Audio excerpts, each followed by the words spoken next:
Alhamdulillah kita diperkenankan Allah jua telah sampai ke tujuan wisata yaitu Kota Thaif yang jaraknya tadi berapa 2 jam perjalanan dari Mekah 150 km jaraknya, dan ketinggiannya di sini sekitar 1.700 meter ya. Kota Thaif ini memang memiliki sejarah kenabian yang dua-duanya secara kenabiannya kurang begitu baik di dalam mendukung kenabian ya. Tadi sudah diterangkan oleh Mutawif di mobil, setelah Nabi Muhammad itu diboikot, disuruh keluar daripada kota Mekah. Kemarinnya di Mekah ya, entah di daerah mana, pokoknya tidak boleh berdagang klannya itu, kelompoknya, termasuk Abu Talib dan sebagainya. Sehingga hampir 3 tahun itu kita baru beberapa hari saja sudah kepanasan ya, di hotel lagi.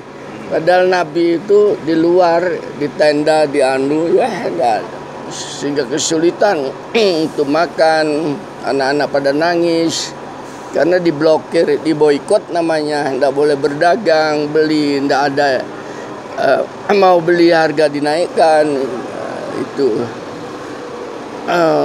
sehingga menimbulkan kematian. Kota Thaif tadi setelah Nabi Muhammad diboikot dan meninggal istri tercinta Khadijah dan paman tercinta Abu Talib, dia tidak mendapatkan backup sosial, ekonomi dan politik ya, sehingga dia tidak sulit untuk mendakwahkan Islam di kota Mekah kembali. Sehingga harapannya adalah kota yang terdekat yaitu Thaif. Tadi kita berjalan, betul Nabi datang ke sini bukan naik kendaraan tapi berjalan kaki, karena dengan diam-diam ya, kita tadi naik kendaraan saja sudah melihat gunung-gunung dalam perjalanan kanan kiri, sehingga bukan medan yang mudah, itu adalah medan yang keras.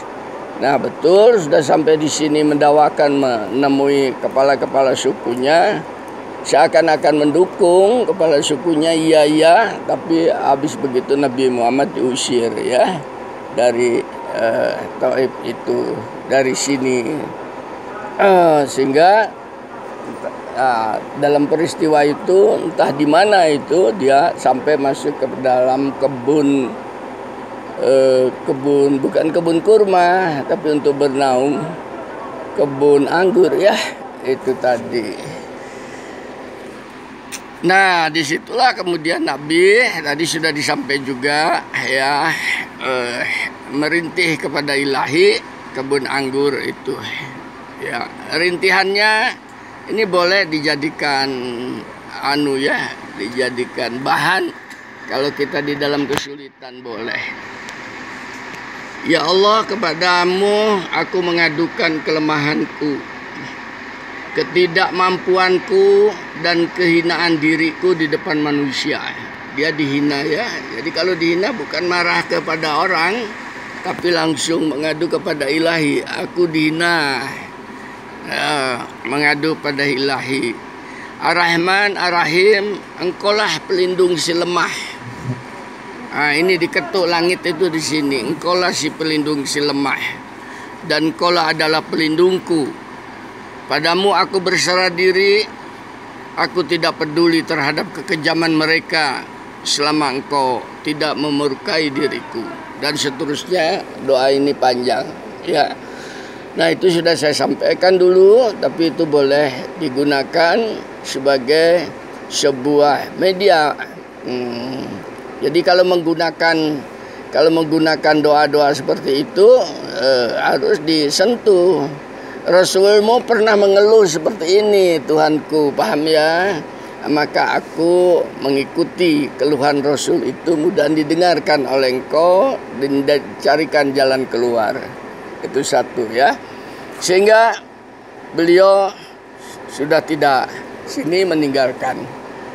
Sejarah berikutnya kan beliau melakukan hijrah, ya. Itu penyebabnya, tidak ada yang mau menerima di Mekah, di Taif, hingga akhirnya hijrah ke Madinah. Kemarin sudah saya sampaikan kan, hijrah sampai perjanjian Hudaybiyah. Saya tidak nerangkan lagi. Nah, itu yang pertama. Yang kedua tadi, di mana peristiwa kota Taif ini yang mengikuti sejarah kenabian yang buruk. Saya tidak mengatakan baik, buruk. Karena kota Taif ini sebetulnya untuk Arab kota subur. Tadi saya ke bawah itu ada pohon yang sudah daunnya rontok, ya. Saya tanya, ini pohon apa? Aprikot. Di bawah itu. Kalau nggak salah aprikot kita makan di hotel tuh, yang buahnya yang enak itu, ya. Itu tadi. Saya senang sekali makan buah itu, aprikot tadi. Itu tadi pohonnya di situ.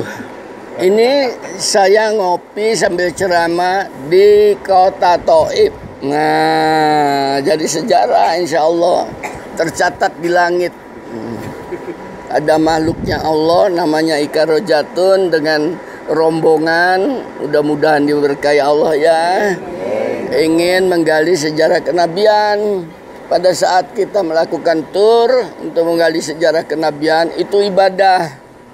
Karena kita peduli dengan perjuangan Rasul. Mudah-mudahan kita tercatat menjadi bagian orang yang mendukung risalah kenabian, ya.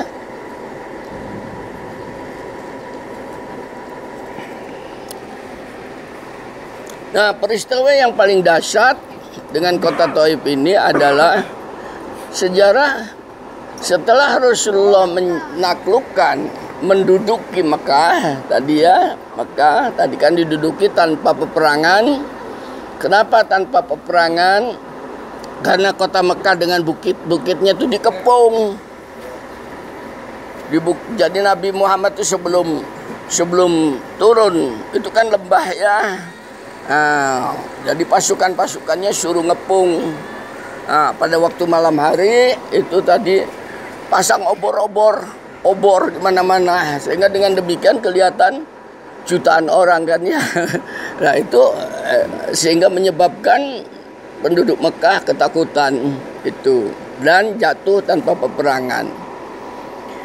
Nah, setelah Mekah itu jatuh, Nabi sudah siap-siap, sekira beres-beres sekitar setengah bulan gitu, ya, memberesi semuanya, patung-patung dihilangkan, kemudian ibadah dibenarkan dan sebagainya. Rasul mau kembali ke Madinah.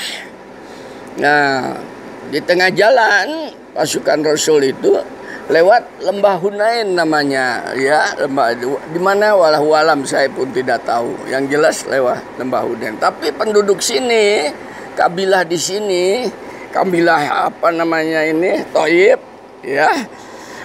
Dan kabilah daripada Hunain ini tadi itu kabilah besar juga, mendengar itu jatuh. Loh, kalau sudah itu jatuh, habis itu kita yang akan dijatuhkan. Khawatir, paham, ya? Daripada kita itu diserang oleh Muhammad, lebih baik kita menyerang dulu. Sehingga dikumpulkanlah seluruh kabilah di sini ini. Nah, kita akan menyerang pasukan itu di lembah Hunain. Pasti dia akan lewat situ untuk kembali ke Madinah. Nggak ada tempat lagi karena bukit-bukit, ya. Nah, akhirnya mereka dengan diam-diam mengepung di situ dan Rasulullah tidak tahu, sahabat tidak tahu. Pada saat subuh, itu begitu subuh datang dan masih remang-remang itu langsung dipanain. Ya, ini turun pasukannya itu pasukan besar ini, ya. Pasukan besar dari sini. Nah, pasukan daripada Hunain dan Taif ini pada saat perang itu membawa seluruh ternaknya, istri-istrinya, anak-anaknya dibawa semua. Jadi kayak apa? Kayak pindah Nah pada saat sehingga ada yang tanya, kenapa kok di bawah itu perempuan dan anak-anak? Ya supaya kita semangat, karena kalau ada wanita kita semangat untuk perang dan tidak akan kalah gitu. Sehingga hampir ada 22.000 onta, bukan 1.000, 22.000 onta, 42.000 domba, perak, perhiasan dan sebagainya turun ke sana. Nah, begitu diserang kalang kabut itu pasukan Nabi dan banyak yang meninggal karena tidak tahu musuh dari mana, sehingga mereka pada lari semua, ya, meninggalkan Nabi. Disitulah kemudian sahabat-sahabat setia yang ada di sekitar Nabi teriak, "Hei Ansor!" Itu, "Hei kaum Ansor yang dulu telah berbayat dengan Muhammad." Kan tadi ngatakan berbayat di bawah di mana tadi Aqobah, ya, yang telah berbayat dengan Muhammad. Muhammad masih hidup, Rasul masih hidup, kita akan mati bersama dia. Begitu teriak-teriak terus, tapi orang sudah kalang kabut, udah lari. Baru kembali setelah mendengar, kaum Ansor, lebih baik kalian itu mati sebagai syuhada daripada hidup dalam kehinaan. Baru kembali menyerang balik, ya. Begitu menyerang balik, mereka kacau, lari, ya, meninggalkan tadi pampasan perangnya banyak sekali, ditinggalkan. Pasukannya lari, perempuan-perempuan ditinggal, anak-anak ditinggal, onta apalagi domba ditinggal. Jadi kemana mereka bertahan? Masuk benteng. Di sini ada benteng kuat di Taif ini. Kita tidak tahu di mana bentengnya, ya. Ceritanya seperti itu.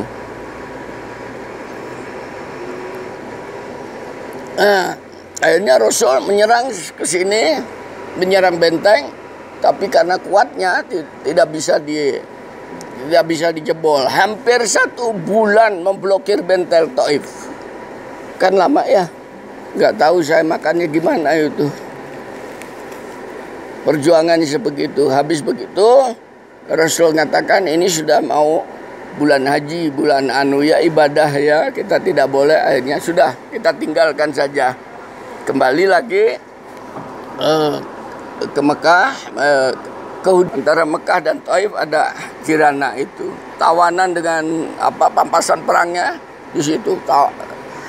Nabi kembali, kita beresin dulu pampasan perang dan tawanan-tawanan itu, yaitu mau dibagikan kepada pasukannya Rasul, pada sahabat. Turun lagi ke Jirana itu, turun, akhirnya mau membagi itu lah. Di sini sudah tahu bahwa Nabi Muhammad sudah meninggalkan. Mereka berpikir tentang anak istrinya, kan, gitu. Terus gimana? Terus diskusi, Muhammad tuh orang baik kok, katanya gitu. Sudah negosiasi saja kepada diutuslah akhirnya ke Jirana, ke Nabi Muhammad, yaitu untuk membebaskan anak istri dan pampasan perangnya itu tadi. Kasarnya minta maaf itu, ya. Tapi Nabi hanya mengatakan, kamu tidak bisa serakah, ini perang. Kamu pilih anak istrimu atau hewan ternakmu. Hanya 2 pilihannya itu. Mana yang akan kamu pilih? Ya, mereka memilih anak istrinya. Ya, kamu bawa anak istrimu sana. Hewan ternak itu rampasan perang akan aku bagikan kepada pasukan muslimin. Nah, setelah gitu oleh Nabi dibagikan, ya, seluruh pampasan itu tadi. Sehingga pada saat membagikan, karena banyak kan, om bawa begitu, ngasih makannya gimana? Banyak. Abu Sofyan yang baru ditundukkan sebulan sebelumnya masuk Islam, ya, mendapat 100 ekor unta. Langsung ini Abu Sofyan, ya. Kaum Mu'alab dikasih, semuanya dikasih, ya, dibagi-bagikan. Sehingga kaum Ansor yang selama ini membela Nabi merasa ditinggalkan oleh Nabi karena mereka tidak dapat jatah. Sehingga kaum Ansor itu berbisik di antara sesama. Dulu sudah saya sampaikan, Muhammad sudah ketemu sahabatnya, Muhammad sudah ketemu kabilanya, kita dilupakan. Nah, akhirnya oleh Nabi terdengar dikumpulkan. Kamu mau apa? Tidak ada yang berani ngomong. Akhirnya Nabi bukankah kalian mengatakan bahwa Muhammad sudah kembali kepada kabilah? Benar Rasulullah. Bukankah kalian mengatakan bahwa Muhammad sudah melupakan kaum Ansor? Benar ya Rasulullah. Itulah. Dengan ini aku Rasul memberitahukan kepada kalian. Seandainya ada Ansor dan berlawanan dengan musuh lain, di bukit itu Ansor berjalan, pasukan pasti akan bergabung dengan kaum Ansor. Sedangkan hewan ternak itu aku bagikan kepada mereka, mereka dilembutkan hatinya. Halo. Yang kedua, biarkan mereka pulang dengan membawa ternak, sedangkan kalian akan pulang ke Madinah membawa Rasul Allah. Paham ya? Menangis semua. Itu sehingga betul-betul tidak membawa papasan perang, tapi membawa tauhid. Di sini Anda bisa lihat bahwa Nabi Muhammad itu bukan matre, bukan misi materi, tapi misi ke langit, misi kenabian. Dan para sahabat yang mengikuti Nabi itu tidak tersilaukan dengan materi pada saat itu, ya. Ini yang menyebabkan kejayaan daripada Islam itu. Akhirnya Nabi Muhammad dengan para sahabat ambil mikot di Jirana. Paham ya? Kemarin ibu-ibu bapak yang ambil mikot di Jirana untuk melakukan umroh berarti sudah mengikuti jejak kenabian. Nah, ngambil mikot di Jirana untuk melakukan umroh karena ingin kembali ke Madinah, ya. Berumroh dari Jirana masuk Mekah, tawaf, sa'i, habis itu urusan perang sudah selesai, Rasul kembali ke Madinah. Peristiwa inilah kemudian turun ayat. Ayat turun dalam perjalanan, ya, yang berbunyi begini. Sungguh Allah telah menolong kamu kaum mukminin di dalam banyak perang, dan ingatlah terhadap perang Hunain tadi, ya, ditolong oleh Allah. Ketika jumlahmu itu besar dan membanggakan diri kamu, tetapi jumlah yang banyak itu sama sekali tidak berguna bagimu, dan bumi yang luas terasa sempit bagimu. Kemudian kamu berbalik ke belakang dan lari tunggang langgang. Loh, kan karena bangga sudah menjatuhkan Mekah.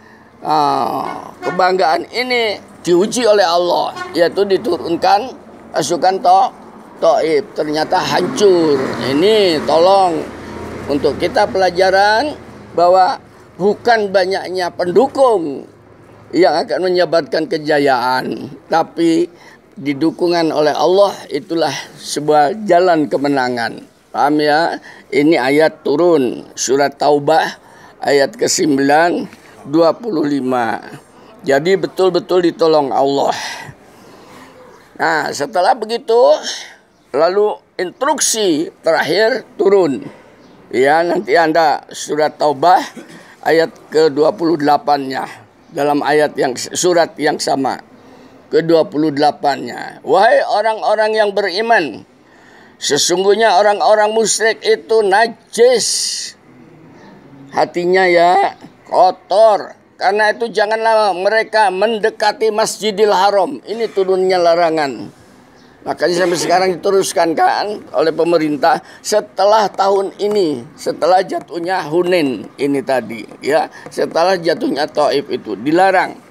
Dan jika kamu khawatir menjadi miskin, maka Allah nanti akan memberi kekayaan kepadamu dari kurnia-Nya. Tauhid lagi muncul.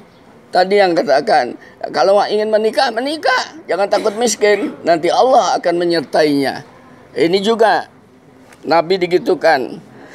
ya, kepada karunia-Nya jika Dia menghendaki. Sungguh Allah Maha mengetahui, Maha bijaksana. Sejak saat itulah tanah haram ini haram dimasuki oleh orang-orang non-muslim. Itu di sini. Tapi habis gitu dipraktekkan di Madinah. Paham ya? Dua tanah haram itu. Oleh karena itu kalau masuk mau Mekah di situ ada perbatasan di situ ya. Non muslim ke Jeddah boleh, ke Riyadh boleh. Tapi dua tanah haram ini tidak boleh dimasuki oleh non muslim. Karena apa? Kejadian seperti itu karena kemusyrikan ini bisa menghancurkan ketauhidan di dalam dan telah terjadi dalam sejarah.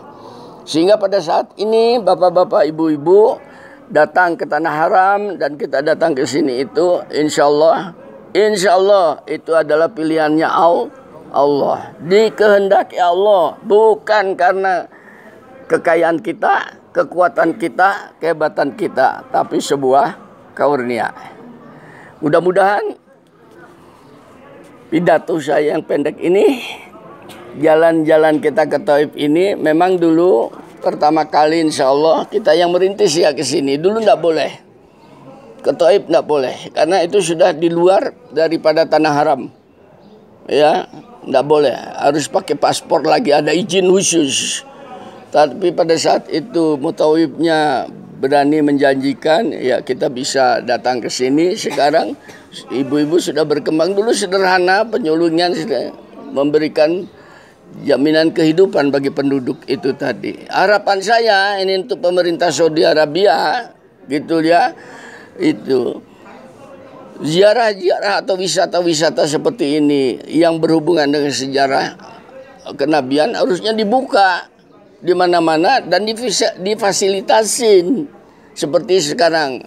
Ibu-ibu tadi, ini daerah pertanian tadi yang katakan, di mana kebun-kebun misalnya sayur mayur. Sehingga datang itu ada buktinya. Kalau di tempat saya gampang di Batu ya. Nah, di sini mungkin tidak nampak. Tapi batu-batu gunung yang kita lihat. Hanya satu Bapak, kelihatannya batu gunung itu apa tidak bermanfaat. Tapi batu gunung apapun bentuknya itu adalah merupakan, Quran mengatakan gunung itu sangat bermanfaat. Karena itu adalah untuk menstabilkan bumi. Karena bumi berputar. Kalau tidak ada gunung-gunung, hancur.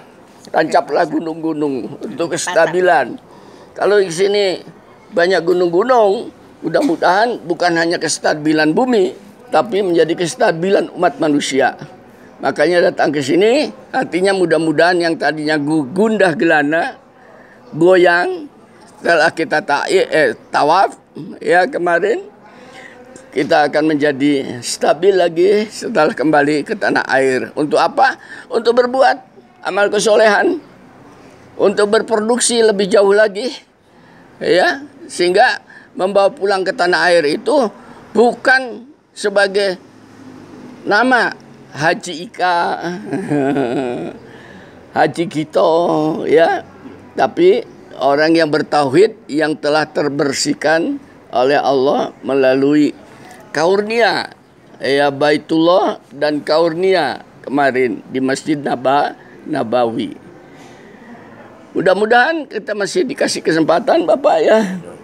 Pak Yusuf dari Singapura, Pak Ali dari Malaysia, bilang ke teman-temannya di sana bahwa Bima Sakti insya Allah setiap tahun senantiasa menyelenggarakan tur kerohanian ke sini.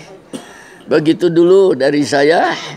Mudah-mudahan pertemuan kita di Taif ini didengar oleh langit. Alhamdulillahirabbil alamin. Assalamualaikum warahmatullahi wabarakatuh.